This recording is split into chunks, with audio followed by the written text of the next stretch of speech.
The world, Izuku Midoriya would later realize, was built on a foundation of rules. Gravity pulled things down. Fire burned. Time moved forward, marching relentlessly in a single, unyielding direction. For 4 years, Izuku had lived within these rules just like everyone else. He was a boy who worshipped the sun in the form of a man named All Might, a child who believed that if he smiled brightly enough and wished hard enough, he too could stand in the light and uphold the rules of justice. But wishes are dangerous things. They are the seeds of defiance. And on a rainy Tuesday afternoon, in the sterile, white-tiled office of a local pediatrician, Izuku Midoriya became the boy who broke the rules of the universe. The clinic smelled of rubbing alcohol, old magazines, and the faint, coppery tang of anxiety. Izuku sat on the edge of the examination table, his short legs swinging in the empty air, the crinkling of the paper beneath him the only sound in the suffocating silence. In his right hand, he clutched a limited edition Silver Age All Might action figure, his knuckles white from the strength of his grip. Across the room, Dr. Tsubasa sat in a rolling chair, a pair of thick, round goggles pushed up on his forehead.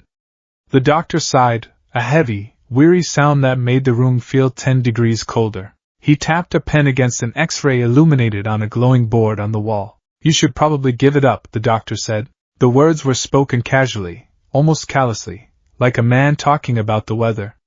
But to Izuku, they were a death sentence. Inko Midoriya, sitting in the hard plastic chair beside the examination table, gasped softly. She leaned forward, her hands hovering as if she wanted to catch the words before they could hit her son. "Give it up? But doctor, surely there's a mistake? The other kindergartners have already started manifesting their quirks. Izuku is just a late bloomer, right?" Dr. Tsubasa shook his head, pointing his pen at the glowing X-ray. It displayed the small, fragile bones of Izuku's foot. "It's a matter of basic evolutionary biology, Mrs. Midoriya. When quirks first began appearing, researchers noticed a correlation between the presence of a quirk and the absence of the proximal phalange joint in the pinky toe. It's an evolutionary streamlined process. People with quirks have one joint. Your son," the doctor tapped the film again, "has two. He's completely normal. But in this day and age, that means he is quirkless. He will never develop a power." Izuku stared at the X-ray. 2 joints. A tiny, insignificant piece of bone, no larger than a grain of rice, was the wall standing between him and his dreams. The Silver Age All Might action figure slipped from Izuku's numb fingers. It hit the linoleum floor with a sharp, plastic crack, the left arm snapping cleanly off at the shoulder. Izuku didn't look down at the broken toy. He couldn't look away from the computer screen playing the video of All Might's debut. He had watched that video 10,000 times. He knew every pixel, every sound, every triumphant laugh. He had built his entire identity, his entire soul, around the promise that he could one day be like the man on that screen. "You should probably give it up." A terrible, suffocating pressure began to build in Izuku's small chest. It was a physical ache, a burning, jagged pain that felt like swallowing broken glass. His vision blurred with hot tears. He thought of Kaken, who could create explosions from his palms. He thought of the kids at school who could stretch their fingers, breathe tiny wisps of fire, or change the color of their skin. They were special. They were part of the future. He was just obsolete. Left behind. A mistake of biology. No. The thought was small at first, a tiny spark of rebellion in a sea of despair. "No. I don't want this. Izuku, baby." Inko reached out, her voice trembling.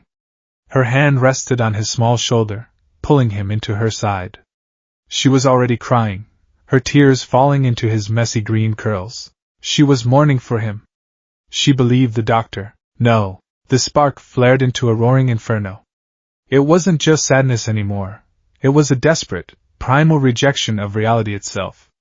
Why did the universe get to decide his fate based on a tiny bone in his foot? Why did a doctor get to tell him what he could and couldn't be? It wasn't fair. It wasn't right. He had so much love, so much determination, so much heroism locked inside his tiny body, and it was suffocating him. Izuku squeezed his eyes shut, clenching his fists so hard his blunt fingernails dug into his palms. He didn't pray to a god. He didn't pray to All Might. He screamed at the fabric of existence itself, a child throwing a tantrum at the cosmos. I want a quirk. He didn't just say it. He felt it. He willed it with every atom of his 4-year-old being, and reality blinked. It was not an explosion. There was no flash of light, no deafening boom, no gust of wind. It was infinitely more terrifying than that. For exactly one Planck length of time, the smallest measurable unit of existence, everything simply stopped. The hum of the fluorescent lights ceased. The dust motes dancing in the air froze. The tears halfway down Inko's cheeks halted in midair. The rotation of the earth, the burning of the sun, the expansion of the universe, all of it paused, waiting for the command of the boy in the green hood. Then a ripple. It felt like the drop in air pressure right before a massive thunderstorm, but internalized in the mind. Izuku gasped, his eyes flying open. The world looked the same, but it felt entirely different. The room was no longer just a room. It felt like a drawing on a piece of paper, and he was suddenly holding the pencil. Dr. Tsubasa blinked, violently shaking his head as if he had just woken from a micro-sleep. He looked at the X-ray on the wall. He frowned. He rubbed his eyes beneath his goggles and looked again. What? The doctor muttered, leaning closer to the light board. That wasn't there a second ago. Inko sniffled, wiping her eyes. What wasn't, doctor? The joint, Dr. Tsubasa said, his voice laced with profound confusion. He pulled the X-ray down and slapped a different chart onto the desk. I misread the chart.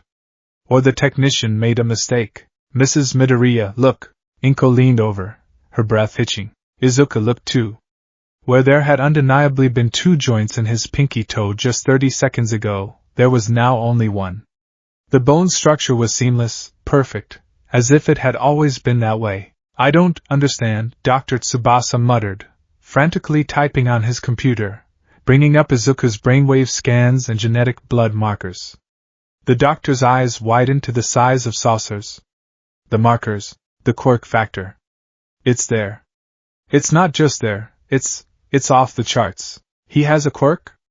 Inko gasped, her tears of sorrow instantly morphing into tears of shock and relief. She hugged Izuku tightly. Oh, Izuku! You have a quirk! Izuku didn't celebrate. He didn't cheer. He stared at his own hands.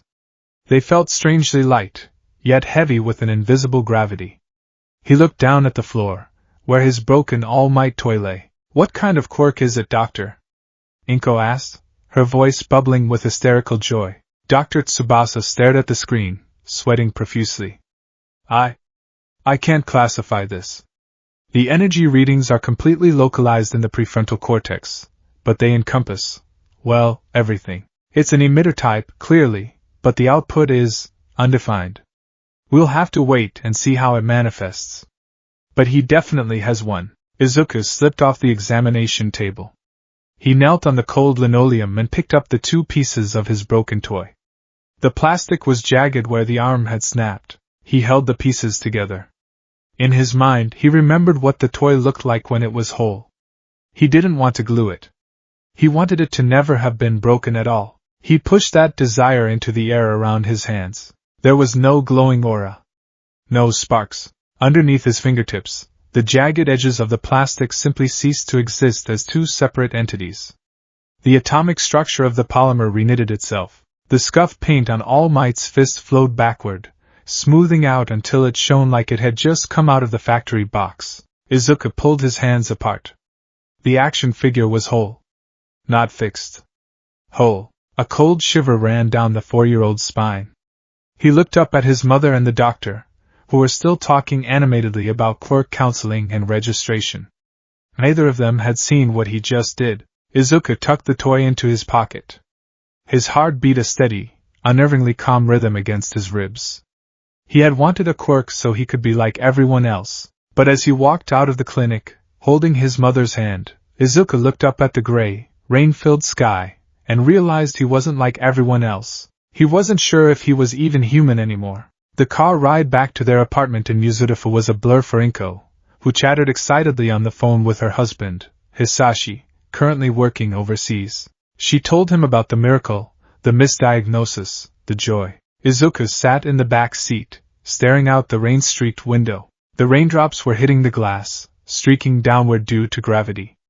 Izuku watched one particularly large droplet go up, he thought. The raindrop stopped halfway down the window.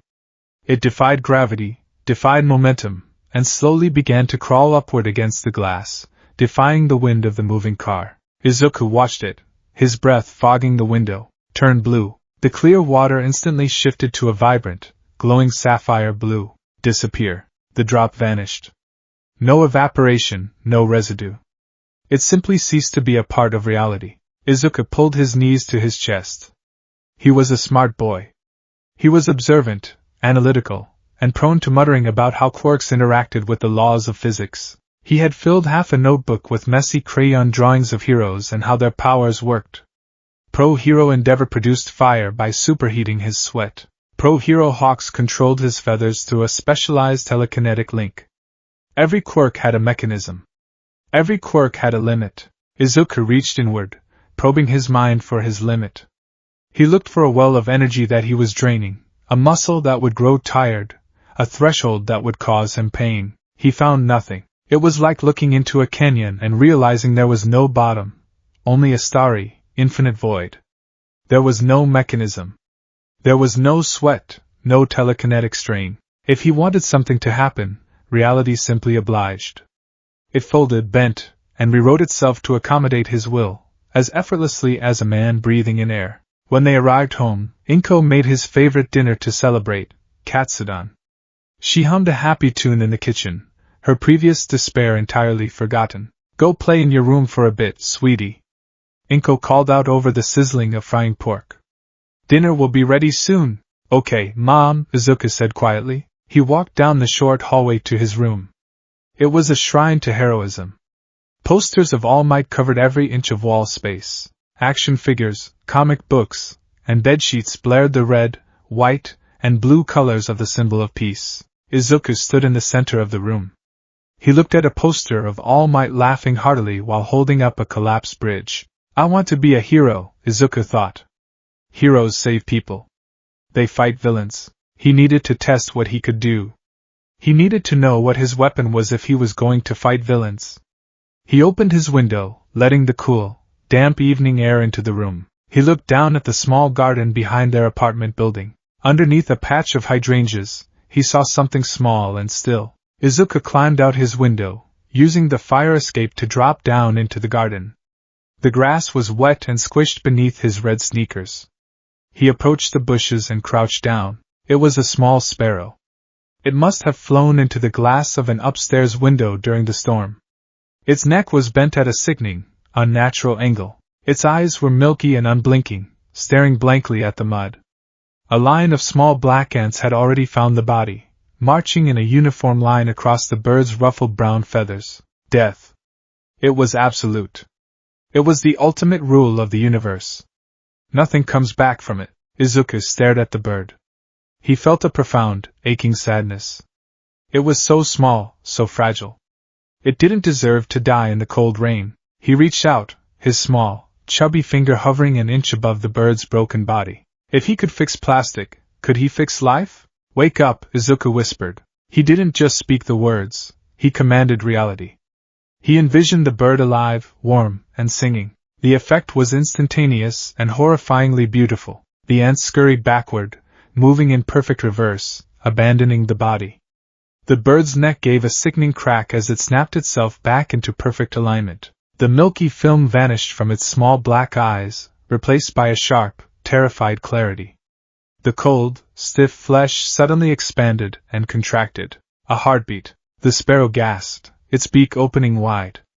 It flapped its wings frantically, shedding water and mud, and launched itself into the air. It landed on a low branch of a nearby tree, chirping loudly, completely unharmed, completely alive. Izuku fell backward onto the wet grass, his breath catching in his throat. He had just resurrected the dead. He looked at his hands, trembling violently. He wasn't panting from exhaustion. His head didn't ache. He felt perfectly fine, which was exactly what made it so terrifying. He had just reversed the cycle of life and death with a whisper, and it had taken less effort than tying his shoes. Izuku! His mother's voice called from the open window above. Dinner is ready! Come wash your hands. Izuku scrambled to his feet. See coming, Mom. He ran back inside, washing the mud off his hands in the bathroom sink. The water flowing from the faucet felt strange now. He knew he could turn it into lava, or ice, or solid gold with a passing thought. The realization made him feel dizzy. He felt like he was walking on a tightrope over a bottomless pit, and a single stray thought could send him plummeting. He walked into the dining room and sat at the table. A steaming bowl of katsudon was placed in front of him. Inko sat across from him, untying her apron. She smiled, but Izuku could see the dark circles under her eyes. The stress of the day had taken its toll on her. She had been so afraid, so heartbroken, and even though things had turned out well, the emotional whiplash had left her frayed. She picked up her chopsticks, but her hand was shaking slightly. She dropped one of the wooden sticks onto the floor. Oh, clumsy me, she murmured, bending down to pick it up. When she sat back up, there were tears welling in the corners of her eyes. Mom? Izuku asked, his voice tight. Are you okay? Inko wiped her eyes with the back of her hand, forcing a smile. I'm fine, sweetie. I'm just so relieved. I was so worried about you, Izuku. I was so worried about how the world would treat you if you were quirkless. People can be so cruel. The world is so dangerous. I just want you to be safe. I worry about you so much. She sniffled, looking down at her bowl, completely overwhelmed by her own maternal anxiety. Izuku felt a heavy weight in his chest. He hated seeing his mother cry. He hated that he was the cause of her stress. She worked so hard, cared for him so much, and all she did was worry. Worry about bills, worry about his future, worry about his safety, without thinking. Without pausing to analyze. Driven entirely by the pure, innocent desire of a child who wanted his mother to be happy, Izuku spoke. I wish you would stop worrying, Mom. He meant it. He wanted the burden of anxiety lifted from her shoulders. He wanted her to feel peace. He commanded reality to make it so. The change was violently abrupt. Inko's tears stopped flowing instantly. The droplets on her cheeks didn't fall. They vanished, as if they had never existed. The tense lines of stress around her eyes and mouth smoothed out with the artificial perfection of a porcelain doll.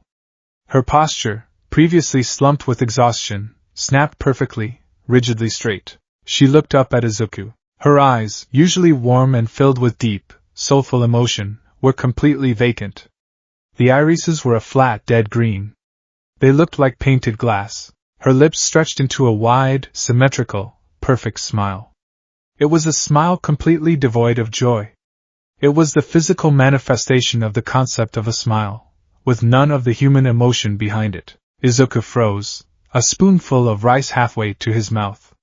Mom? Hello, Izuku, Inko said. Her voice was wrong. The pitch was identical, the timbre was the same, but the cadence was utterly flat. It sounded like a machine mimicking human speech. Are you okay?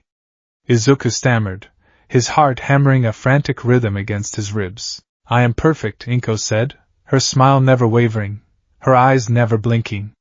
She picked up her chopsticks and perfectly grasped a piece of pork cutlet. I am not worried.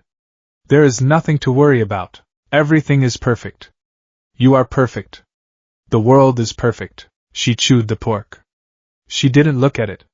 She just stared directly at Izuku with those dead, glass eyes. Panic, cold and sharp as a blade, pierced Izuku's chest. Mom, stop it. You're acting weird. I am not weird. I am not worried, Inko repeated, her voice a terrifying monotone. I feel nothing but peace. You wish for me to stop worrying, Izuku. I have stopped. I will never worry again. I will never feel anxiety, fear, or sadness. I am perfectly fine. She took another bite of rice. Her movements were robotic, precise, and completely devoid of humanity. Izuku pushed his chair back, scrambling away from the table. He hit the wall, his breathing coming in short, ragged gasps. He had taken her away. He hadn't just removed her anxiety. He had rewritten her mind. He had reached into the intricate, beautiful, chaotic soul of his mother and surgically removed a piece of what made her human. Because anxiety, fear, and worry are born from love. To strip her of her worry was to strip her of her maternal bond, her free will, her very essence. He had turned his mother into a meat puppet programmed to be happy. "Mom, please," Izuku begged, tears streaming down his face. "Go back. Please, go back to normal." "I am normal. I am fine," the thing that looked like his mother said, smiling that horrible, empty smile. "No!" Izuku screamed, clapping his hands over his ears. He focused every ounce of his will, terrified of making another mistake, terrified of breaking her further. He visualized his mother, crying, stressing, laughing, human. "Go back! Undo! I want my mom back! Be worried! Be human!" Reality violently snapped back into place like a stretched rubber band. Inko gasped, dropping her chopsticks. The porcelain bowl clattered against the wood of the table. She blinked rapidly, the warm, wet shine returning to her eyes. She put a hand to her chest, breathing heavily, looking around the room in confusion. "Oh goodness," she murmured, her voice trembling with genuine, beautiful, human emotion. I felt lightheaded for a second. "What happened?" She looked at Izuku, who was pressed against the wall, sobbing hysterically. "Izuku! Baby, what's wrong?" Inko jumped out of her chair, rushing over to him. She fell to her knees and wrapped her arms around him, pulling him into a tight, warm embrace. "Why are you crying? Did something scare you?" Izuku buried his face in her shoulder, clutching her shirt in his small fists. He felt her heartbeat. He felt her warmth. He felt the tremor of anxiety in her arms as she held him. It was the most beautiful thing he had ever felt. "I'm sorry," he sobbed, his small body shaking. I'm sorry. "Sure, it's okay, Mommy's here," Inko cooed, stroking his hair, her own tears of worry falling into his curls. "Mommy's got you. There's nothing to be afraid of." But she was wrong. There was everything to be afraid of. And Izuku was afraid of himself. Later that night, long after Inko had finally calmed him down and tucked him into bed, Izuku lay awake. The rain had stopped, and moonlight filtered through the blinds, casting long, barred shadows across his All Might posters. He stared up at the ceiling. He understood now. He was only 4 years old, but the trauma of what he had almost done had violently forcefully matured a part of his brain. He had wanted a quirk so he could be a hero. He wanted to punch villains, save citizens from fires, and smile bravely in the face of danger. But you cannot punch a villain if your fist can accidentally erase the concept of matter. You cannot save people from a fire if you can casually rewrite the laws of thermodynamics. He was not a hero. He was a god wearing the skin of a little boy. If he used his power, his true power, he would destroy the world. Not by blowing it up, but by stealing its soul. If he fixed every problem, if he wished away all pain, all villainy, all struggle, he would turn humanity into a planet of smiling, empty dolls, just like he had done to his mother. Free will required struggle. Life required consequence. If he used his quirk, consequence ceased to exist. Izuku sat up in bed. He looked at his hands in the moonlight. He could feel the infinite power thrumming just beneath his skin, eagerly waiting for a command, ready to reshape the cosmos at his slightest whim. He had to cage it. He could never, ever tell anyone what he truly was. If the villains knew, they would try to use him, or despair entirely. If the heroes knew, they would stop trying, relying on him to solve everything. If the world knew, society would collapse into a cult of worship or absolute apathy. He needed a disguise. He needed a mask. Izuku closed his eyes. He reached into that infinite void within his mind and built a wall. He visualized a massive, unbreakable vault, locking away the reality warping, the time manipulation, the life and death commands.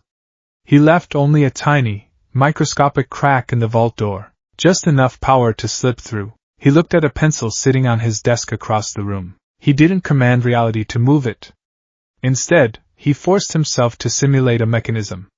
He imagined a physical, invisible hand reaching out from his brain, grabbing the pencil. He forced himself to feel a phantom strain in his forehead. The pencil wobbled, then floated an inch off the desk. It hovered there, shaking slightly, before dropping back down. Izuku let out a breath he didn't know he was holding. Telekinesis. That was his mask. His mother had weak telekinesis. she could pull small objects to her. It made perfect genetic sense. He would pretend he had a slightly stronger version of his mother's quirk. He would pretend he had to work out, to train, to struggle to lift heavier things. He would pretend to have a limit. He would pretend to be a normal boy, with a normal, slightly above average quirk, who had to work hard to become a hero. He would never revive the dead. He would never alter a human mind again. He would lock the god away, deep in the darkest corner of his soul, and he would play the role of Izuku Midoriya flawlessly for the rest of his life. Izuku lay back down on his pillow. He turned his head to look at the All Might action figure on his nightstand. It stood tall and proud, perfectly whole, a testament to a miracle no one would ever know about. "I'll be a hero," Izuku whispered to the empty room. "But I'll do it by their rules." He closed his eyes, forcing himself to fall asleep, knowing that his childhood had ended the moment reality had blinked. The world outside his window continued to spin, blissfully unaware that it now existed entirely at the mercy of the boy in the green hood. He was the strongest being in existence, and he had never felt more alone. For a boy who held the universe in the palm of his hand, waking up was the most exhausting part of the day. At exactly 6 a.m., Izuku Midoriya's alarm clock began to beep. Before the third electronic chirp could fully form in the air, his eyes snapped open. He did not groan, nor did he stretch lazily like a normal 14-year-old boy. He lay perfectly, rigidly still, staring up at the ceiling. He had to boot up the system. He had to remind himself of the rules. Gravity is 9.8 meters per second squared, he thought, anchoring his consciousness to the physical world. The walls are made of drywall and wood. They are solid. My skin is flesh. The air is nitrogen and oxygen. I am Izuku Midoriya. I am human. Only after he had firmly established the parameters of reality in his mind did he allow his hand to reach out and hit the snooze button. To Izuku, the world was no longer made of dirt, concrete, and flesh. 10 years had passed since the incident in the clinic, 10 years since he had accidentally rewritten his mother's soul and realized the terrifying truth of his existence. In that decade, his perception of reality had shifted completely. He lived in a world made of sponge sugar and delicate, frost-thin glass. Every single action required conscious, agonizing regulation. If he opened a door too fast, he might accidentally alter the kinetic energy of the room and blow the roof off his apartment building. If he stubbed his toe and allowed himself a momentary flash of unbridled anger, the offending piece of furniture might be erased from the time stream. So, he lived in a state of perpetual, hypervigilant calm. He moved slowly. He breathed evenly. He built a fortress inside his own mind, a labyrinth of mental blocks and simulated restrictions to keep his quirk, his dictate, chained in the deepest, darkest abyss of his subconscious. Izuku sat up and swung his legs over the side of the bed. He walked to the bathroom, his bare feet padding softly against the floorboards. He picked up his toothbrush and squeezed out the paste. He looked at himself in the mirror. He was plain. Messy green hair, a smattering of freckles, wide, dark green eyes. But if one looked closely, and people rarely did, they would see that his eyes were too still. They held the weary, ancient depth of an ocean that had never seen a storm. "Good morning," he whispered to his reflection. He held up his left hand. He needed to practice his mask. He focused on his toothbrush, imagining a physical strain in his forehead, visualizing an invisible, telekinetic hand grabbing the plastic handle. The toothbrush floated upward, hovering an inch above his palm. It wobbled slightly. Perfect, Izuku thought. Weak, requires focus, easily disrupted. Completely average. That was the lie he told the world. Shortly after his 4th birthday, when society demanded to know what his late-blooming quirk was, he had registered it as minor telekinesis and physical enhancement. He claimed he could lift objects up to 50 pounds and slightly boost his physical strength, though it gave him terrible migraines if he overused it. It was a plausible, utterly boring quirk. It kept the government off his back, it kept the hero commissions from scouting him, and it kept him safe from the peering eyes of villains. Izuku finished washing his face and walked out to the kitchen. The smell of frying eggs and toasted bread filled the small apartment. "Good morning, Izuku," Inko called cheerfully from the stove. She was humming a pop song that had been on the radio yesterday. Morning, Mom, Izuku replied, taking his seat at the table. He watched her carefully. He watched the way her shoulders relaxed, the way she occasionally fumbled with the spatula, the tiny, human sigh she let out when a drop of hot oil splashed on her wrist. She's human. She's normal. I fixed her. He repeated this mantra to himself every single morning. The memory of her dead, doll-like eyes, the empty, perfect smile of a woman robbed of her anxiety, still haunted his nightmares. He was terrified, utterly petrified, that one day he would wake up and find that his undo command hadn't worked completely, that some lingering, invisible rot was slowly turning his mother back into a machine. But she complained about the rising price of groceries, she fretted over his grades, she cried when watching sad movies. She was imperfect. She was beautiful. Inko set a plate of eggs in front of him. I ironed your uniform, honey. It's on your desk. Oh, and don't forget, the career aptitude forms are due today. Izuku took a bite of his eggs. They tasted perfect. He made sure not to accidentally enhance his taste buds, lest the sensory input overwhelm him. I have it in my bag, Mom. I put down UA, high school as my first choice. Inko froze, the dish towel slipping slightly from her grasp. A shadow of worry crossed her face. UA High? The hero course? Izuku's heart clenched. There it was. The worry. The beautiful, agonizing proof of her love. Yes, Izuku said softly. Inko sat down across from him, wringing the towel in her hands. Izuku, I know you've always wanted to be a hero. Always. And your quirk, it's wonderful, it really is. But UA is so dangerous. The entrance exam is brutal. People get hurt. And your telekinesis, well, it's not really suited for combat against giant robots or hardened villains. If you push yourself, you get those awful migraines. She was giving him an out. She was trying to protect him from the harsh reality she believed he lived in. If only you knew, Izuku thought, a bitter, phantom smile ghosting across his mind. If only you knew that I could disassemble UA High School down to its constituent atoms with a single sigh. If only you knew that the only thing in the universe capable of hurting me is myself. I know it's hard, Mom, Izuku said, playing his part, softening his voice to sound vulnerable. But I have to try. I've been working out. Building my physical strength to compensate. I want to save people. I have to at least take the exam. Inko looked into his wide, earnest eyes. She sighed, a sound full of maternal defeat and reluctant pride. You're just like your father. Stubborn. All right, Izuku. But promise me you won't do anything reckless. If it gets too dangerous, you run. I promise, Mom, Izuku lied smoothly. He couldn't run from danger. Danger didn't exist for him anymore. The walk to Aldera Junior High took exactly 22 minutes. For 22 minutes, Izuku subjected himself to the psychological torture of the open world. The morning air was crisp. The streets were bustling with commuters, cars, and the occasional pro-hero on patrol. To a normal teenager, it was just a city. To Izuku, it was a cacophony of fragile variables. He walked past the newsstand. The holographic screens were displaying the morning headlines. Villain attack in HOSU leaves 3 dead.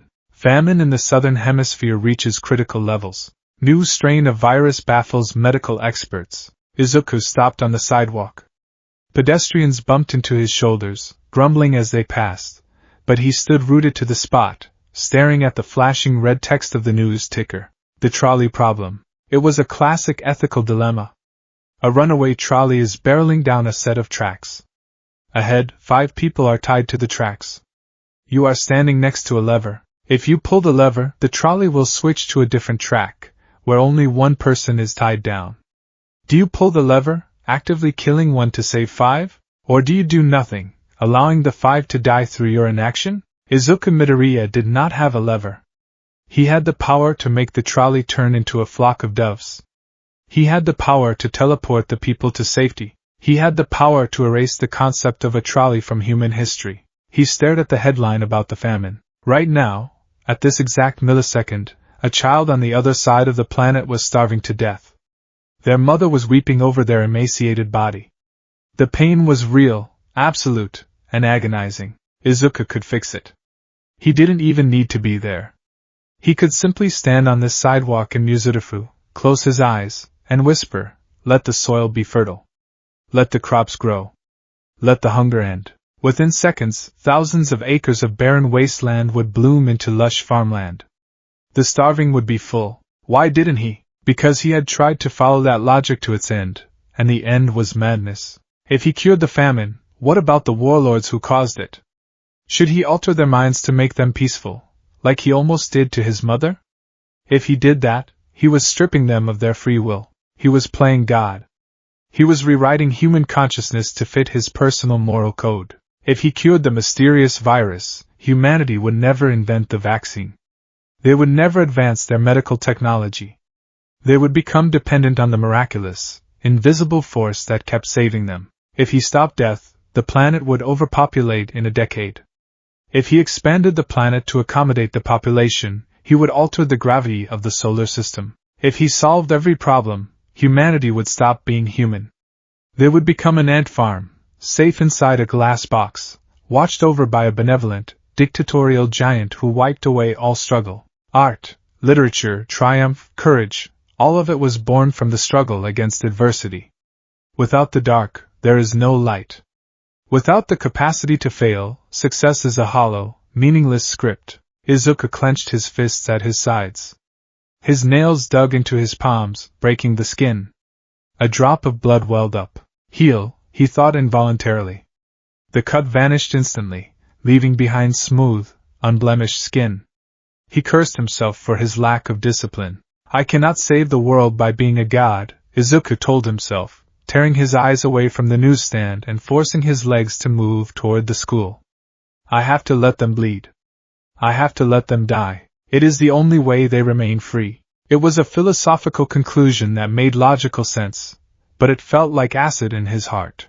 Every time he passed a homeless man, every time he heard an ambulance wailing in the distance, a voice in his head screamed, "You could stop this. You are letting them suffer. You are a monster." To ignore the suffering of the world when you hold the cure in your hands was a special kind of hell. It was an isolating, crushing burden that no 14-year-old should ever have to carry. He didn't want to be a god. He just wanted to be a hero. He wanted to jump into a burning building, risk his own life, and pull someone out with his own two hands. He wanted to earn the right to save someone within the rules of the glass world. Aldera Junior High was loud, obnoxious, and utterly insignificant. Izuku sat at his desk in the middle row, his notebook open, sketching the support gear of a new pro hero he had seen on TV. He was meticulously detailing the pneumatic pistons that allowed the hero to jump higher. It was utterly useless information to him, but the act of studying the limitations of physics grounded him. Since you're all third years, it's time for you to think seriously about your futures, the homeroom teacher announced, standing at the podium with a stack of career aptitude forms. I'll pass out handouts for your future plans now, but you're all pretty much planning to go into the hero course, right? The teacher threw the papers into the air. The classroom erupted into cheers. Students activated their quirks in a chaotic display of minor superpowers. Fingers elongated, small sparks of electricity popped, rocks hovered in the air. Yes, you all have wonderful quirks. The teacher laughed. But using your powers in school is against the rules, Sensei. Don't lump me in with these losers. The voice cut through the noise like a chainsaw. Izuku didn't look up from his notebook, but his pencil paused its scratching. Katsuki Bakugo sat with his feet kicked up on his desk, a sneer of absolute arrogance plastered across his face. As if I had anything in common with their crappy quirks. I'm going to Yui High School. I aced the mock tests. I'm the only one here with the stuff to surpass All Might and become the top hero. The class erupted in angry murmurs, but Bakugo silenced them with a small, threatening explosion from the palm of his hand. The teacher adjusted his glasses, looking down at his clipboard. Oh, right. Midoriya, you're also applying for UA, aren't you? The silence that fell over the classroom was profound. For a long, agonizing second, the only sound was the ticking of the wall clock. Then, the laughter started. It was mocking, incredulous, and cruel. Midoriya? No way. You can't get into the hero course with a quirk that just floats pencils. His enhancement is a joke. He got exhausted just running the 50-meter dash last week. Izuku kept his eyes on his notebook. He felt the vibrations of their laughter in the air. He felt the exact frequency of their sound waves. He could have silenced them all by permanently removing the concept of sound from the room. He did nothing. He just let the mockery wash over him like a warm, insignificant breeze. Slam! An explosion ripped through the air, completely obliterating the top half of Izuku's desk. The force of the blast sent his notebook flying, the pages smoking and charred. Izuku didn't flinch. He didn't blink. He just slowly lifted his head to look at the perpetrator. Bakugo stood over him, his hands smoking, his crimson eyes burning with a furious, volatile rage. "Listen up, Deku," Bakugo snarled, using the insulting nickname he had coined years ago. "You're below the rejects. You're completely out of your depth. You think you can rub shoulders with me?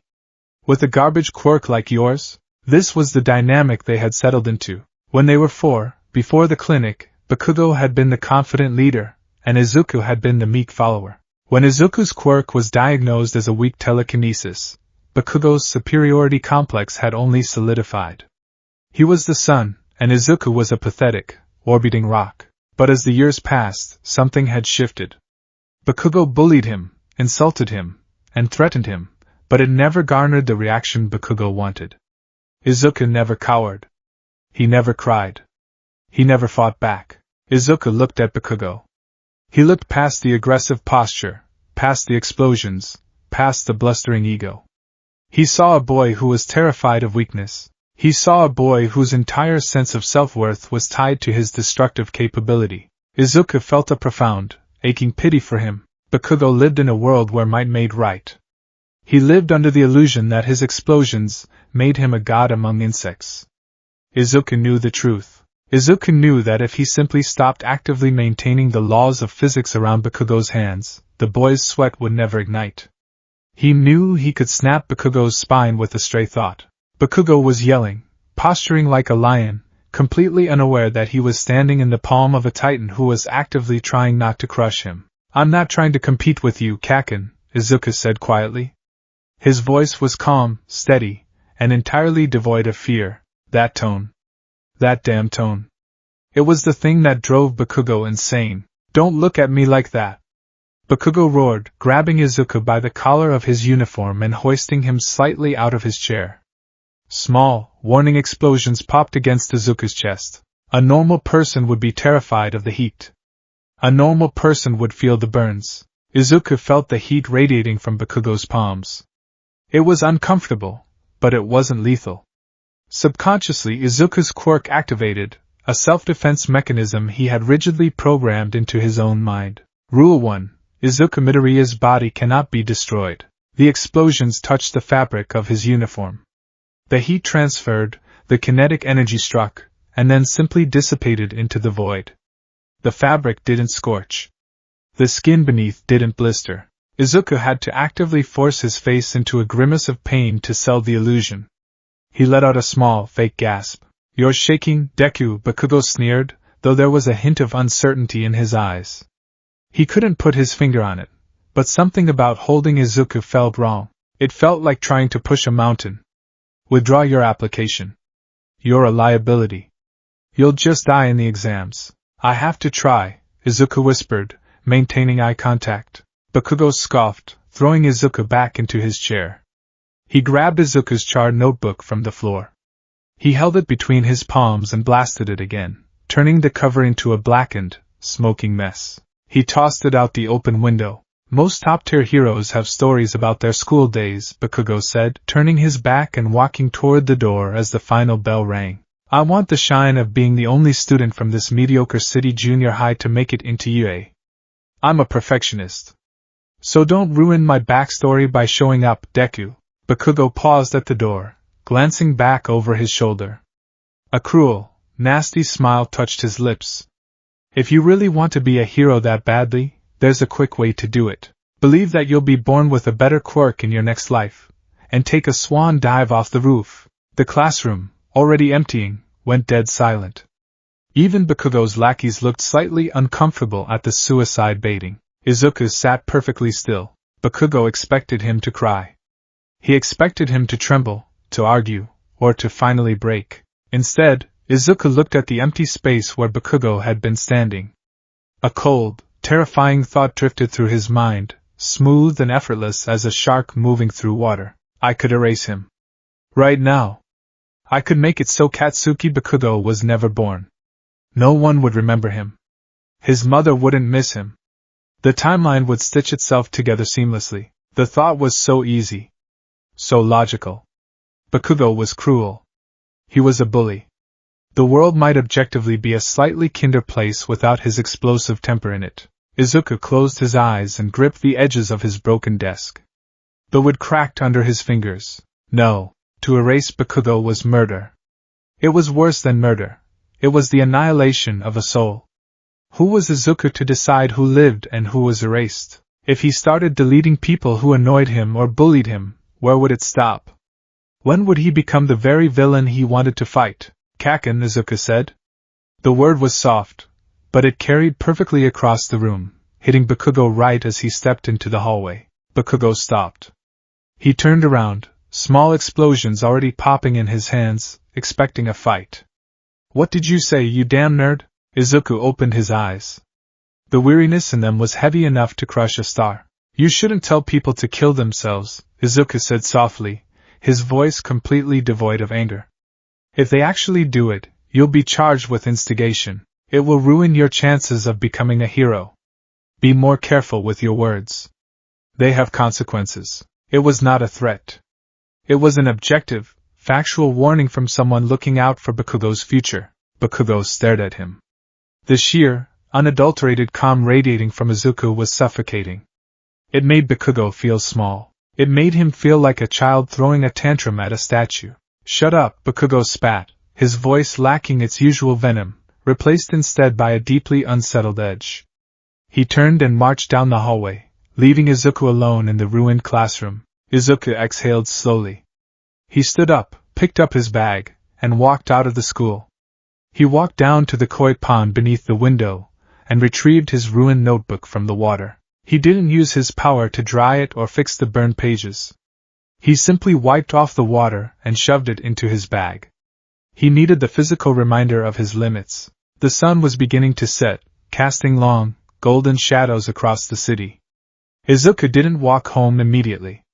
He took a detour, a route he took twice a week to maintain his fragile grip on his own humanity. He arrived at the Muzurifu General Hospital. He didn't go to the emergency room, nor did he visit the maternity ward. He walked to the east wing, took the elevator to the 4th floor, and stepped into the pediatric oncology ward. The air here smelled heavily of antiseptic, bleach, and the quiet, lingering scent of despair. The walls were painted with cheerful cartoon characters that only served to highlight the grim reality of the children living within them. Izuku checked in at the nurse's station. Ah, Midoriya-kun, Nurse Sato said, offering a tired, genuine smile. Here for your volunteer shift? Yes, Sato-san, Izuku replied, bowing politely. Is Yui awake? The nurse's smile faltered slightly. She looked down at a chart on her desk. She is. But, it's a bad day. The chemotherapy isn't, well. Her white blood cell count dropped again. She's very weak. Keep the visit short, okay? I understand, Izuku said. He walked down the quiet hallway, his heart beating a heavy, painful rhythm against his ribs. He stopped outside room 412. He took a deep breath, plastered a warm, gentle smile onto his face, and opened the door. The room was dim, the blinds drawn against the setting sun. The steady, rhythmic beep, beep, beep of a heart monitor provided the soundtrack to the space. In the bed lay a girl named Yui. She was 7 years old. She was entirely bald, her skin pale and translucent, a stark contrast to the dark, purple bags under her eyes. Tubes snaked from her arms, connecting her to bags of toxic chemicals designed to kill the poison inside her, hoping it didn't kill her first. She turned her head weakly as the door opened. A frail, tiny smile touched her chapped lips. Aizen I. Hey, Yui-chan, Izuku said softly, pulling up a plastic chair next to her bed. He reached into his bag and pulled out a brightly colored comic book. I brought the new issue of Captain Celebrity. You want me to read it to you? Yui nodded weakly. Yes, please. Izuku opened the book and began to read. He did voices for the characters, exaggerating the sound effects to make her laugh. And she did laugh, a small, wheezing sound that broke Izuku's heart into a million microscopic pieces. He had been volunteering here for 2 years. He had read to dozens of kids. He had held their hands. He had watched some of them go home, cured. He had watched many of them die. Sitting next to Yui, Izuku felt the familiar, crushing weight of the glass world pressing down on his shoulders. He could see the illness inside her. Not literally, but his quirk, his dictate, understood the concept of her sickness. It was a cellular corruption, a chaotic misfiring of biology. It would take less effort than blinking. Heal. One word. One thought. He could command her bone marrow to produce healthy cells. He could order the cancer to disintegrate. He could give this little girl 70 more years of life. He could give her parents back their future. He could erase the pain, the fear, the agonizing chemo. He gripped the edges of the comic book. The paper began to compress under his fingers, the atomic structure tightening under his subconscious stress. He immediately forced his hands to relax. Why do I let her suffer? The internal debate raged, as vicious and tearing as a hurricane. Because if I cure her, why not the boy down the hall? If I cure him, why not the adult ward downstairs? If I cure this hospital, why not every hospital in Japan? Why not the world? But she is right here. She is 7. It's not fair. The world isn't fair. If I make it fair, I become the arbiter of reality. If nobody dies of sickness, the earth runs out of food. Do I then create infinite food? If nobody dies, where do they live? Do I build new continents? Do I freeze them in time? Where does it end? Aiza and I? Yui's weak voice pulled him from the abyss. She was looking at him, her large, sunken eyes filled with concern. Are you sad? Izuku blinked. He realized a single tear had escaped his control, tracing a warm line down his cheek. He quickly wiped it away, forcing a smile. No. I'm just... Captain Celebrity's backstory is just really moving, you know? Yui reached out a frail, trembling hand and placed it on Izuku's arm. Her skin was freezing cold. It's okay to be sad, the 7-year-old whispered, comforting the god who was letting her die. The doctor said I might not get better. Mommy cries a lot. But, if I don't get better, I want to be reincarnated as a hero. Just like you want to be. She looked at his notebook, the burned one peeking out of his bag. Can you do the magic trick? She didn't know about his true quirk. She only knew about the telekinesis. Izuku swallowed the massive, suffocating lump in his throat. He nodded. Yeah. Watch. He focused on the plastic cup of water on her bedside table. He forced himself to use his mask, channeling the fake, strained telekinesis. The cup rattled, then slowly, shakily levitated into the air. He made it do a small, clumsy dance before setting it back down. Yui smiled, a genuine, beautiful expression of childish wonder. You're gonna be a great hero, Aiza and I. Even if your quirk isn't super strong like All Might's. You're nice. Nice heroes are the best. Izuku stared at her. The innocence in her voice was a physical blow. She was dying, and yet she possessed a strength of spirit, a capacity for hope, that he, with all his infinite power, could never fathom. She was struggling. She was fighting a war inside her own body, and she was doing it with bravery. If he snapped his fingers and cured her, he would be stealing her battle. He would be rendering her bravery moot. He would be turning her triumph, or her tragic end, into a footnote of his own omnipotence. I cannot play God. I must be human. I must honor their struggle. Izuku stayed for another hour, reading until Yui drifted into a restless, medicine-induced sleep. He tucked the thin hospital blanket around her shoulders, stood up, and quietly left the room. He walked out of the hospital and into the cool night air. The city lights of Muzidafu blurred against the darkness. He looked up at the stars. He knew he could pluck one from the sky if he wanted to. He knew he could rearrange the constellations to spell his name, but as he looked down at his own 2 hands, rough from mundane workouts, slightly scarred from faking the limits of his fake quirk, he made a silent vow to the sleeping city, and to the dying girl in the hospital. He would not save the world by snapping his fingers. He would not overwrite the beautiful, chaotic, agonizing reality of human existence. He would go to Yue High School. He would learn how to fight with his fists, how to bleed, how to fail. He would learn how to stand shoulder to shoulder with people who could actually be hurt, and he would protect them from the shadows, ensuring that no one ever knew that a god was walking among them. The glass world was fragile, and it was painful, but it was the only world worth living in.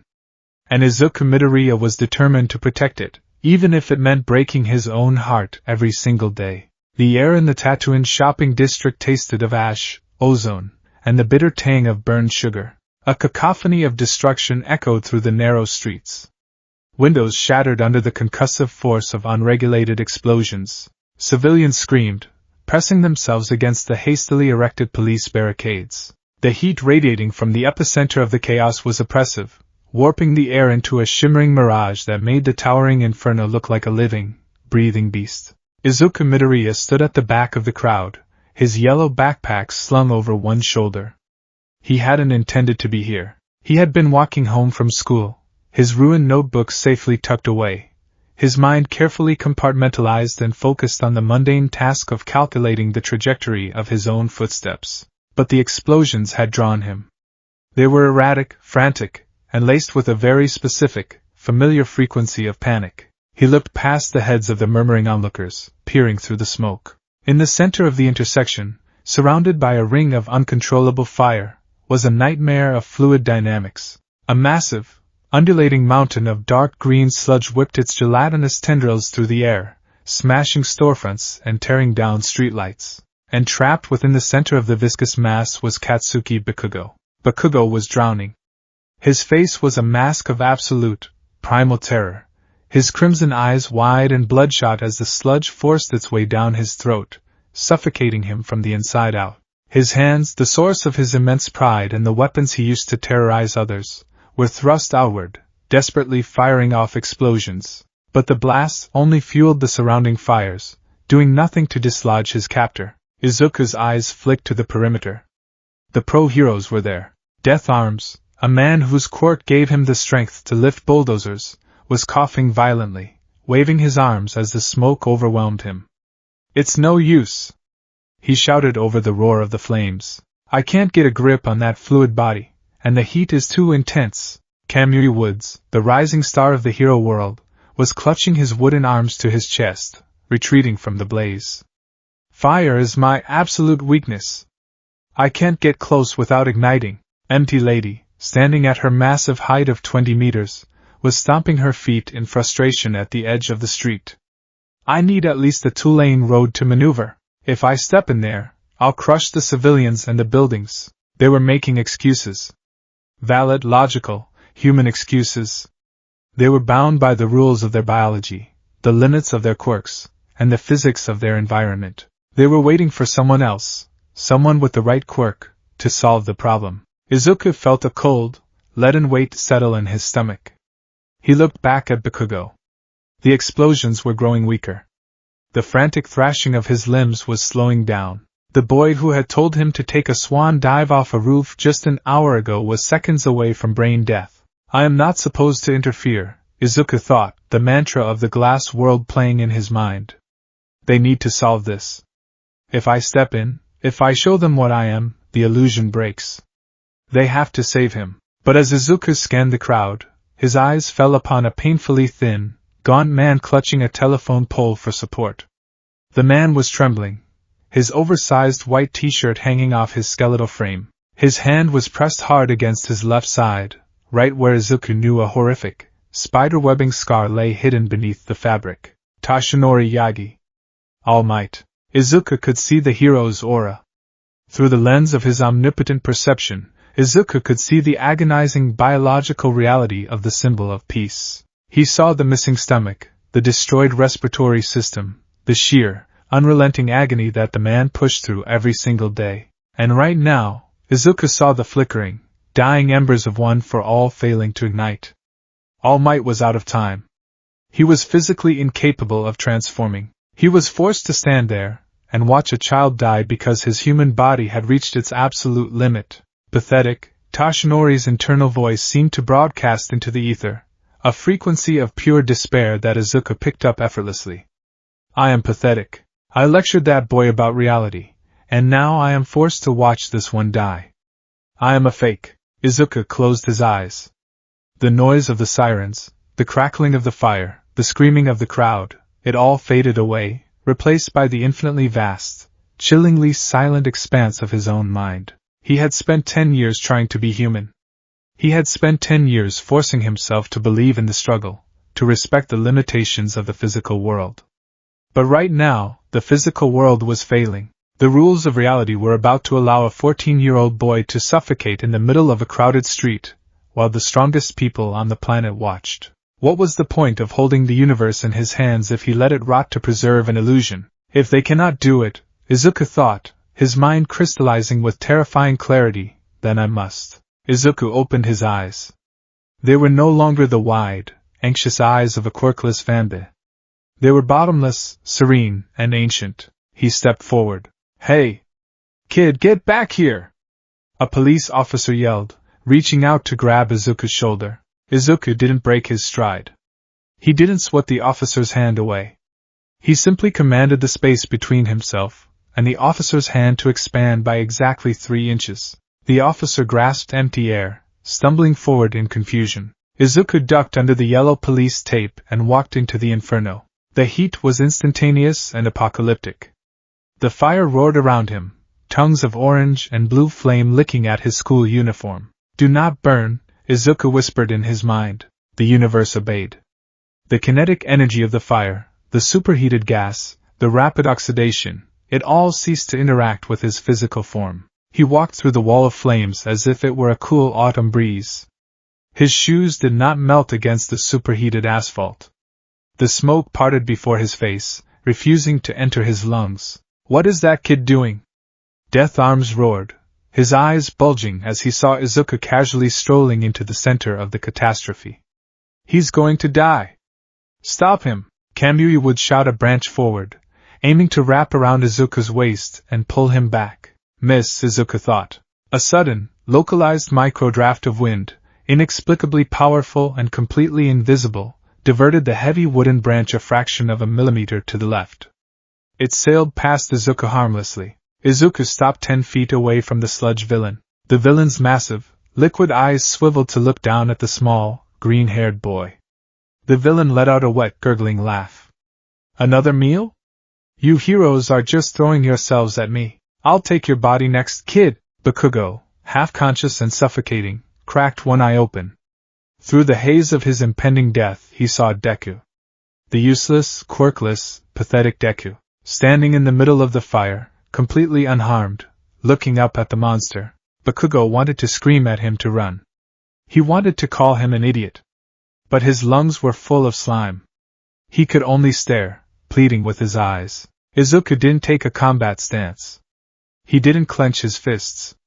He didn't draw back a punch or summon an aura of telekinetic energy to maintain his carefully crafted mask.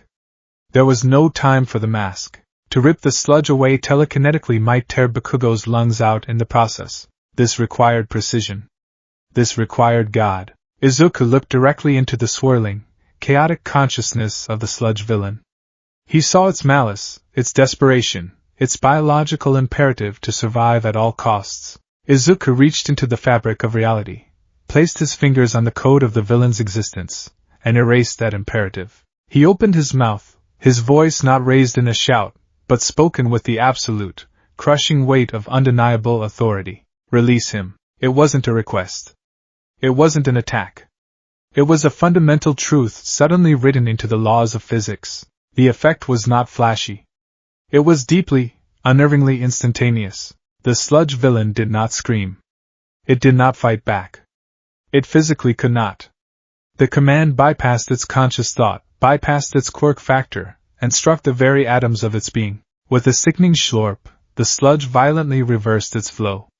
It ripped itself out of Bakugo's throat, nose, and tear ducts with terrifying speed, leaving not a single microscopic drop behind. The massive wave of liquid violently compacted itself, shrinking and solidifying against its will.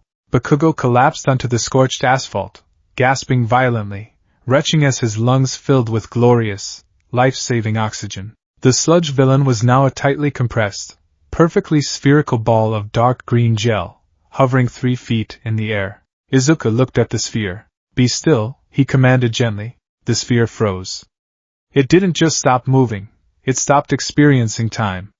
Its molecular vibration ceased entirely. It became an object locked in absolute, eternal stasis until Izuku decided otherwise. The street was dead silent. The crackling of the surrounding fires seemed to mute themselves in reverence. The pro-heroes, the civilians, the police officers, even the gaunt man clutching the telephone pole, stared in absolute, paralyzed shock. They had just witnessed a boy walk into a literal furnace without sweating, speak 2 words, and utterly dismantle a villain that had held the city's finest at bay for 20 minutes. There was no struggle. There was no epic clash of powers. It was the casual dismissal of a nuisance. It was terrifying. Izuku looked down at Bakugo. The blond boy was on his hands and knees, coughing up saliva, staring up at Izuku with a mixture of raw terror, confusion, and shattered pride. "Are you okay, Kaken?" Izuku asked, his voice returning to its normal, mild timbre.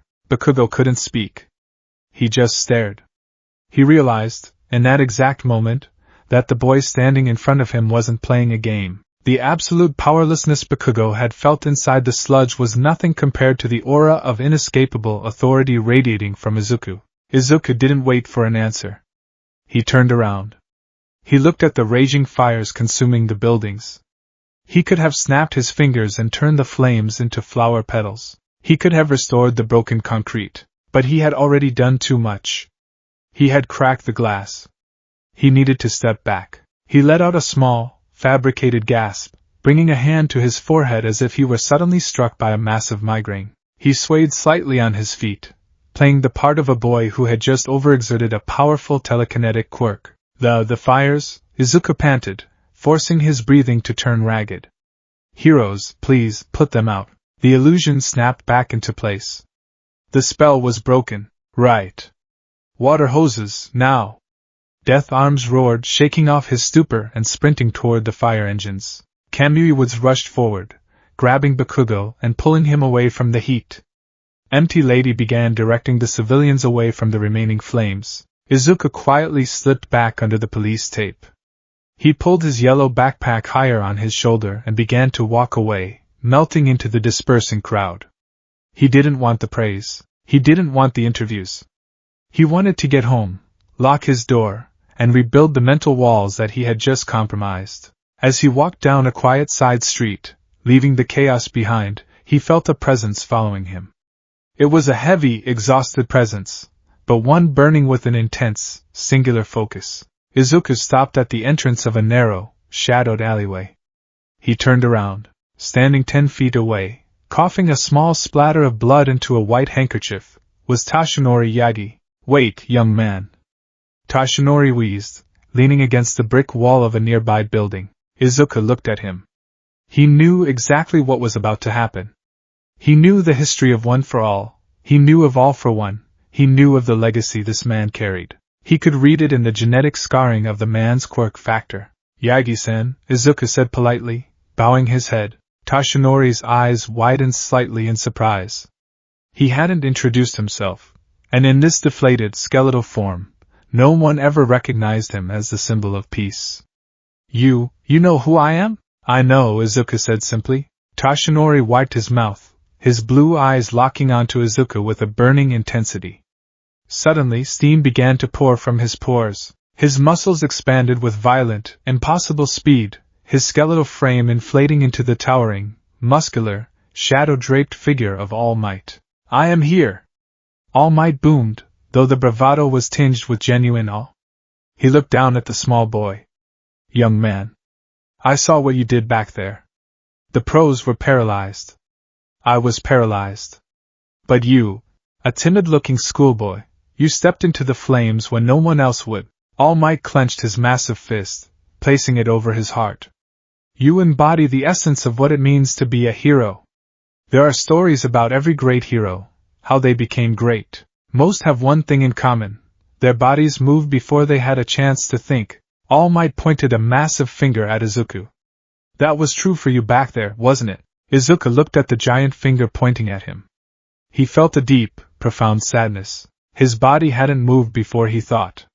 He had thought about it for 10 minutes. He had weighed the philosophical implications of saving a life against the destabilization of free will. He had analyzed the atomic structure of the sludge, calculated the precise amount of force required to rip it away without damaging human tissue, and meticulously orchestrated a localized reality warp to achieve the optimum result. He was the furthest thing from an instinctual hero. He was a cold, calculating architect of existence. Izuku started, but All Might was already steamrolling ahead. Young man, your quirk is incredible. I have never seen a telekinetic hold such absolute, terrifying command over matter. But a quirk is just a tool. It is your heart that makes you worthy. All Might deflated suddenly in a massive cloud of steam, coughing up more blood and reverting to his skeletal form. He wiped his chin, looking at Izuku with a desperate, hopeful light. I have been looking for a successor, Toshinori said, his voice dropping to a solemn, revered whisper. My quirk, one for all, is a power passed down from generation to generation. A crystalline network of power, cultivated to defeat the greatest evil this world has ever known. And I believe, I know, you are worthy to inherit it. Toshinori stepped forward, holding out his hand. Will you accept my power, young man? Will you become the next symbol of peace? It was the ultimate fantasy. The greatest hero in history offering his power to a fanba. A younger Izuku would have wept with joy, taken the hair, and trained until his bones turned to dust to honor the man. But the 14-year-old Izuku just looked at the outstretched hand. He didn't need one for all. If he took one for all, it would be like pouring a single drop of water into a boundless, infinite ocean. It would add nothing to him. But more importantly, taking the quirk meant taking the mantle of the symbol of peace. It meant standing on a pedestal and acting as the pillar of society. It meant becoming the god he was desperately trying not to be. No, Izuku said quietly. Toshinori froze. His outstretched hand hung in the air. The absolute certainty on his face crumbled into profound confusion. No? I don't think you understand. This is the greatest power on earth. You could. I understand, Yagi-san, Izuku interrupted gently. I know about one for all. I know it compiles power. I know it was created to fight a man who steals quirks. I understand the weight of what you are offering. Toshinori's jaw dropped. How could you possibly know that? That is a state secret. Even the president doesn't know the full truth. Izuku sighed, a weary, ancient sound that did not belong in the throat of a teenager. Because I can see it. Just like I can see the damage inside your body. Izuku took a step closer to the bewildered hero. He looked up into Toshinori's sunken eyes. I cannot take your quirk, Yagi-san, because I am already carrying too much, Izuku said, his voice laced with a tragic, beautiful sincerity. If I take your power, and your place as the symbol of peace, humanity will rely on me forever. They will stop fighting. They will stop trying to be better. They will let me solve everything. And I have enough power to solve everything. That is why I must do nothing. Toshinori stared at the boy. He felt a chill run down his spine. The way Izuku spoke, it wasn't the arrogance of a teenager who thought his quirk was strong. It was the heavy, mournful confession of a deity trapped in a mortal shell. You're afraid of your own power?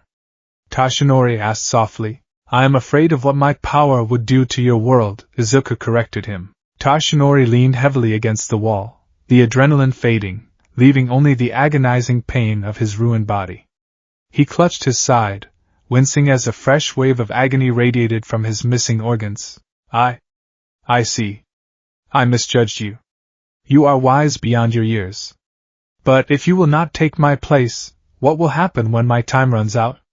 The villains are getting bolder. I can barely hold my form for 3 hours a day.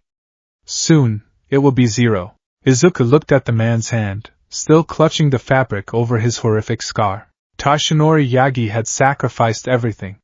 He had given his stomach, his lungs, his peace of mind, and his entire life to hold the world together.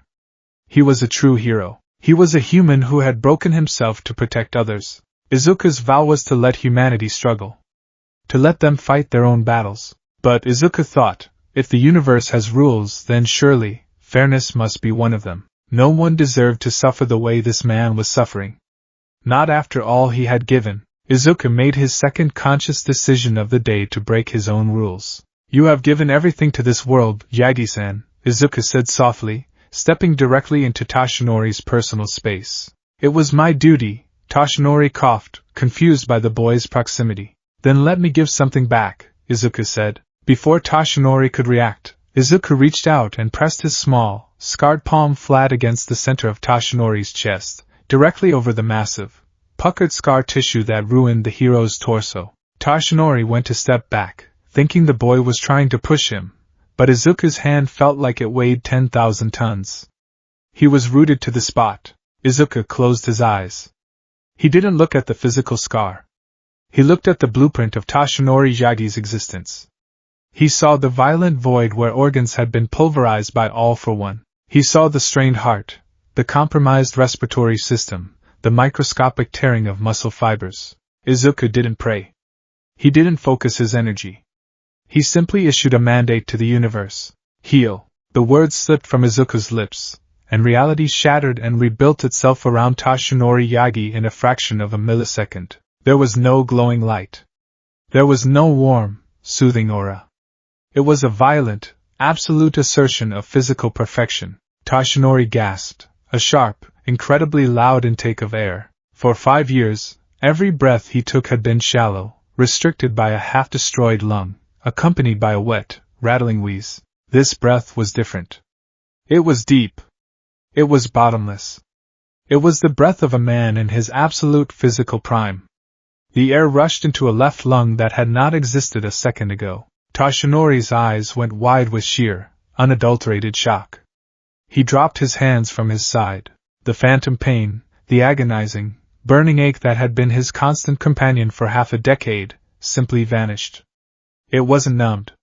It was gone. With trembling hands, Toshinori grabbed the hem of his oversized white t-shirt and ripped it upward. He stared down at his torso. The scar, the horrifying epicenter of his trauma, was gone. Not faded.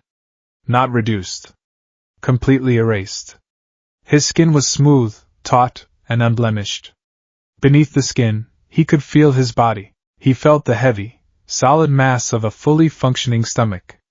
He felt his respiratory system working in perfect, flawless harmony. He felt the immense, overflowing reservoir of One for All, no longer leaking out of a broken vessel, but pooling deeply, ready to be unleashed without consequence. He was cured. He was whole. Toshinori fell to his knees in the dirty alleyway. He placed both hands flat on the asphalt, his broad shoulders shaking violently. A choked, wet sob tore from his throat. He wept. He wept with the sheer, overwhelming relief of a man who had been taken off death row moments before execution. How? Toshinori whispered through his tears, staring at the smooth skin of his own hands. This is impossible. Recovery girl, the best surgeons in the world, they said it was gone. Matter cannot be created from nothing. It wasn't created from nothing, Izuku said quietly, standing over the weeping giant. I simply commanded reality to remember what you used to be. Toshinori looked up at the boy. Through his tears, the hero's perception shifted. When he had first looked at Izuku, he had seen a brave, reckless child. When Izuku had spoken of his burden, Toshinori had seen a wise, traumatized teenager. But looking at him now, standing in the shadows of the alleyway, Toshinori saw something that made his soul tremble.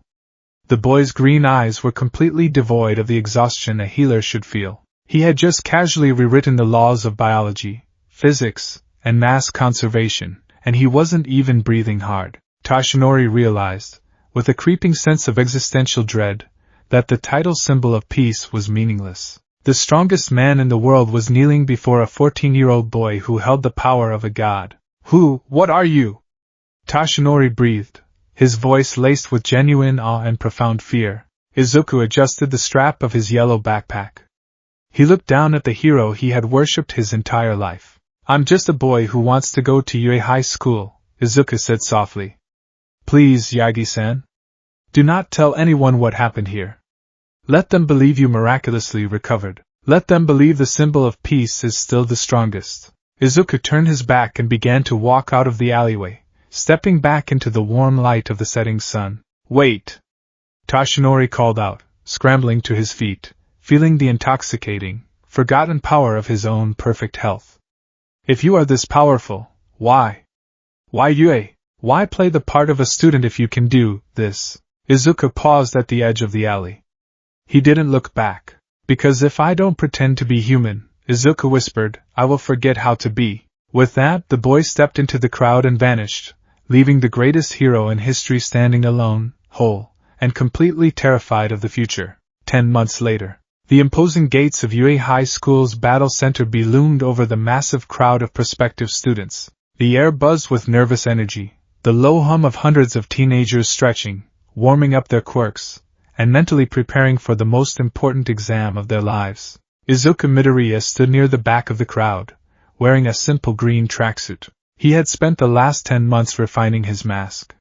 He had physically worked out, building a lean, dense musculature, not because he needed it for strength, but because he needed it to sell the illusion that his telekinetic physical enhancement was grounded in physical stamina. He looked around. To his left, a tall boy with engines in his calves was doing rigid, robotic stretches. To his right, a girl with a round face and short brown hair was floating nervously above the ground, taking deep breaths. Everyone was terrified of failing. Everyone was vibrating with the human desire to prove themselves. Izuku felt completely, utterly hollow. He looked at the massive gates. He knew what lay behind them. A mock city filled with giant, heavily armored robots designed to test the limits of teenage quirks. It was a playground of destruction. Start!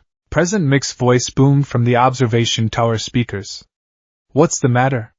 There are no countdowns in real battles. Run, run, run! The crowd surged forward like a tidal wave, a chaotic stampede of colorful quirks and shouting teenagers. They poured through the gates, immediately dispersing into the fake city, desperate to score points.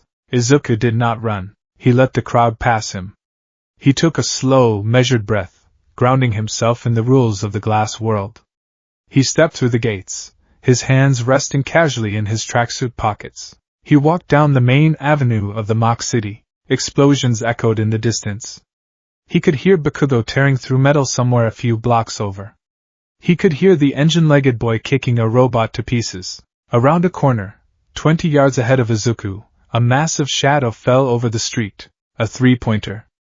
It rolled forward on tank treads, its heavy machine guns tracking Izuku's movement. Target acquired, its mechanical voice blared. Izuku didn't stop walking. He didn't take his hands out of his pockets. He didn't furrow his brow to feign telekinetic strain.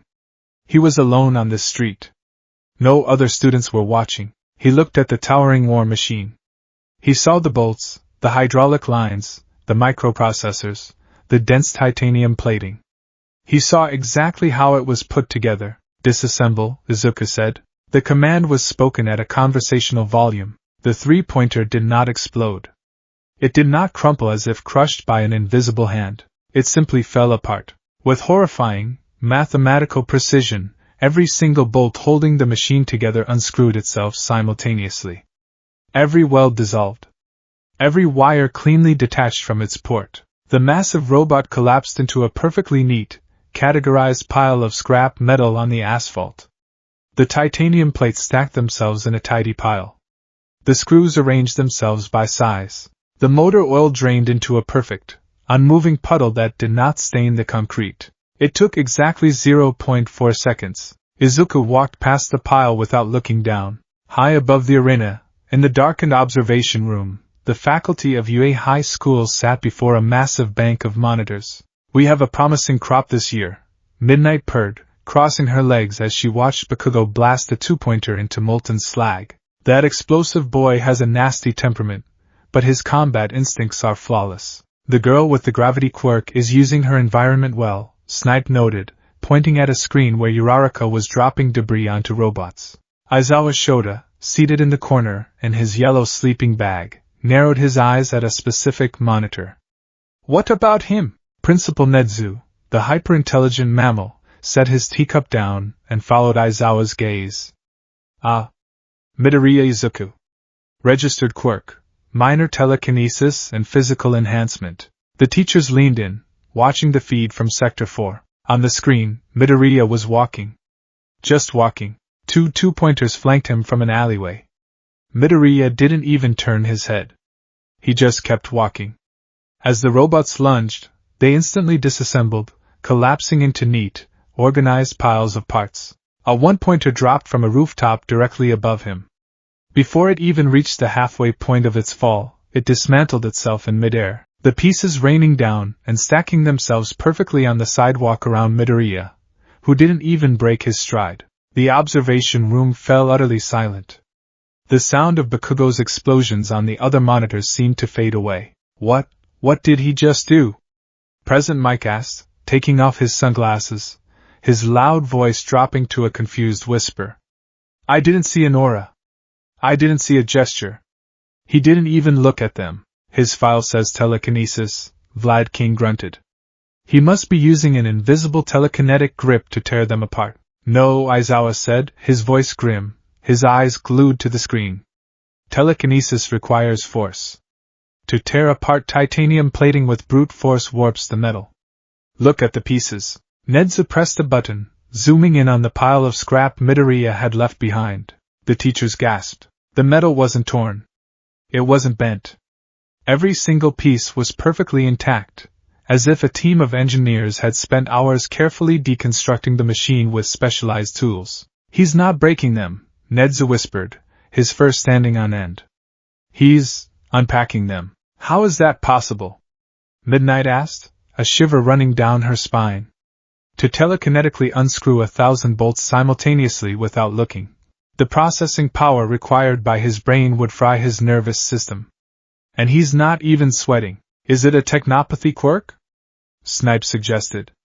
Maybe he's commanding the machine's internal systems to eject their own parts. These robots don't have auto-dismantle functions, Nedza replied, his black eyes wide with a very rare, primal sense of caution. Whatever he is doing, he is lying on his registry. That is not minor telekinesis. That is terrifyingly precise. Aizawa unzipped his sleeping bag and stood up. Let's see how his precision handles a blunt instrument. Nedzu released the zero-pointer. Nedza nodded slowly. He flipped open a glass case on his console and pressed a large red button. Back in the mock city, the ground began to quake. Izuku stopped walking. He had accumulated 74 points entirely by walking down a single street and politely asking the robots to stop being robots. It was boring. It was meaningless. He felt the vibration in his feet. He looked up. At the end of the avenue, a colossal machine rose from the ground, shattering the pavement and tearing down the surrounding fake buildings. The zero-pointer. It was the size of a skyscraper, a behemoth of steel and hydraulic power, designed to be an insurmountable obstacle that forced the students to run. The other students screamed, turning and fleeing in the opposite direction. Izuku stood still. He watched the massive machine raise its arm, preparing to smash the street. Ow! Help! Izuku turned his head. 30 yards away, the girl with the brown hair, Uraraka, was trapped. Her leg was pinned beneath a massive chunk of concrete debris that had fallen from a crushed building. She was desperately trying to push it off, but she was exhausted, and the zero-pointer's shadow was falling directly over her. Izuku sighed. He didn't want to show off. He didn't want to draw attention to himself. He just wanted to pass the exam and go home. He looked around. The other students were too far away. They were running. No one was coming back for her. Izuku began to walk toward the zero-pointer. In the observation room, the teachers held their breath. He's going for it, President Mike shouted. But how? He can't unpack something that massive before it crushes him. Izuku ignored the giant robot. He walked directly to Uraraka. She looked up at him, tears of pain and terror in her eyes. Run! She cried. It's going to crush us. Izuku smiled gently. It was a practiced, human smile. It's okay. He looked up at the zero-pointer. The machine's massive fist was descending, a meteor of steel screaming through the air, aimed directly at them. Izuku didn't use a command word this time. He didn't need to. He simply looked at the fist, and then looked at the entire structure of the colossal machine. Fall apart, he willed it. The reality warp was instantaneous and absolute. The zero-pointer did not explode. Mid-swing, the colossal machine lost its structural integrity. Trillions of microscopic welds, bolts, and rivets simply vanished from existence. The machine dissolved. It was the only way to describe it. Millions of tons of steel, wires, and glass rained down from the sky, but Izuku couldn't let it crush Uraraka. So, he issued a secondary command to the falling debris. Lose your mass. Drift. The teachers in the observation room stood up from their chairs in unison, their jaws hitting the floor. On the monitors, the massive steel plates and hydraulic pistons of the zero-pointer hit the ground like falling leaves. A piece of armor plating the size of a bus landed on top of a street lamp, and the street lamp didn't even bend. The metal bounced softly, completely robbed of its weight and kinetic energy. It was a gentle, terrifying rain of featherlight steel. Izuku bent down.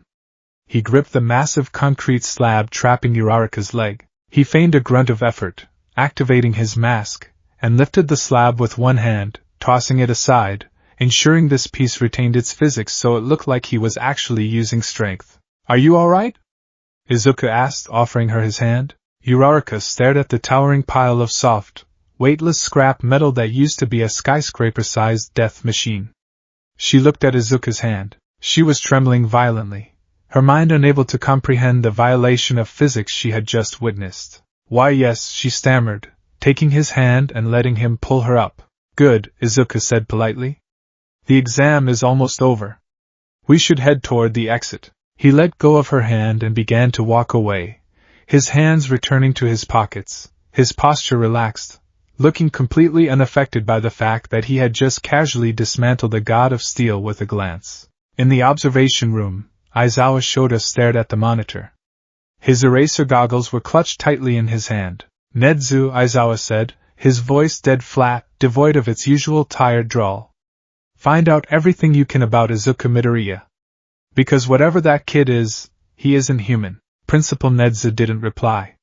For the first time in his exceptionally long, highly intelligent life, the mammal felt the cold, primal instinct of a prey animal staring into the eyes of an apex predator. Izuku Midoriya had passed the test. And the illusion of the glass world was beginning to show its first, irreparable cracks.